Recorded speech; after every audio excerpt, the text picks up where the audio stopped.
About a month ago today, I sat on the edge of my hospital bed, and I asked myself the simple question, why? I had worked for years to be where I was, a young social activist who co-created 2 successful nonprofit organizations, a good student, an even better friend, and a girl who never lacked positivity nor energy. I asked myself why I had ignored what was going on in my head for so long simply to maintain this reputation. I had already accomplished so much in my life when strange things began happening to me. When even though I was incredibly academically motivated in the past, I couldn't seem to do homework. And I removed myself from friends, and I didn't answer my phone for a week, and I refused to go to school, and getting out of bed in the morning seemed impossible.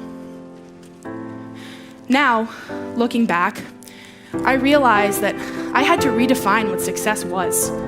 Because if everything I had done in my life leading up to that point deemed me successful, why was I sitting in the hospital? I realized that my ability to find this new normal, my ability to adapt to this newfound empathy, that's what makes me successful.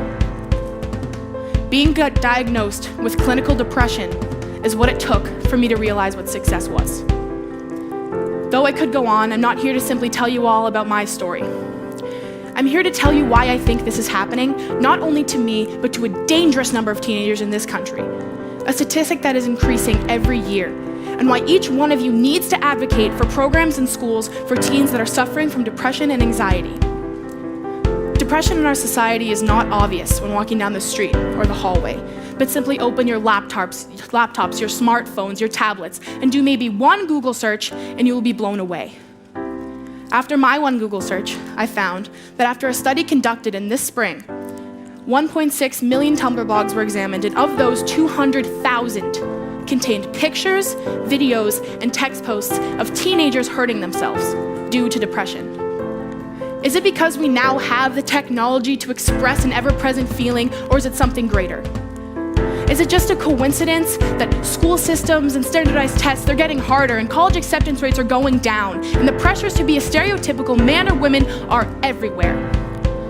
Is it possible that this society, is the thing responsible for the increase in a disease that is more than capable of killing? And we don't talk about it much, because it's often deemed a phase, or hormones, or being over-emotional.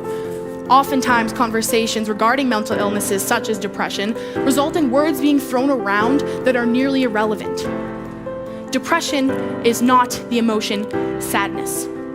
Depression is a state of being below neutrality. Sadness is an emotion that comes and goes just as happiness does.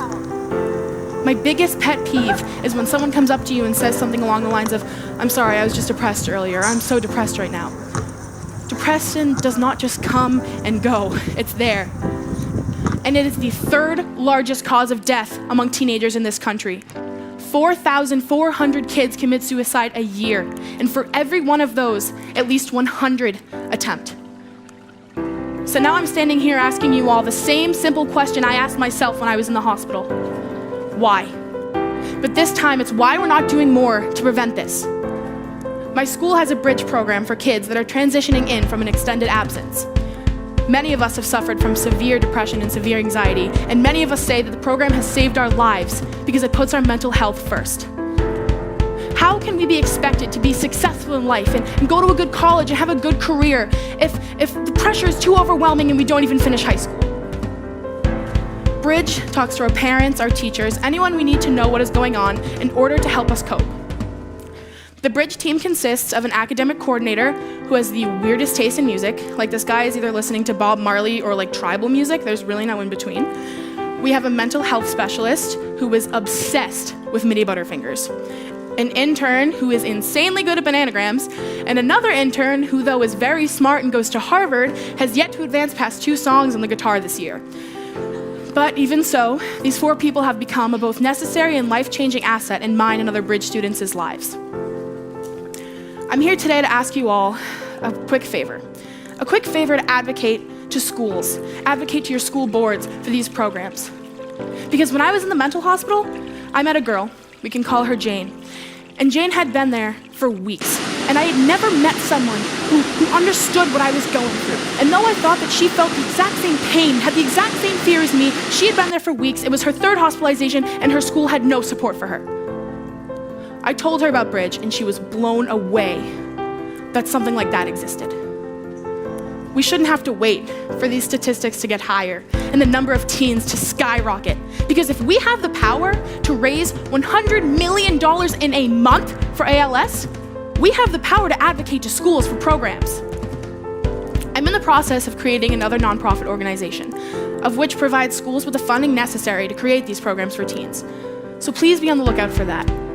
But in the meantime, if you don't have depression or you don't know anyone who does, advocate for the 10 to 15% of our society that is suffering from this disease. We are so blessed to live in a country where our voices are meant to be heard, and they actually mean something. So if just some of you who listen to me talk today advocate to your school boards and you beg, plead, demand that programs are set up, and maybe you start a petition and it's for school-funded support, whatever you do, just do something. The impact will be life-changing.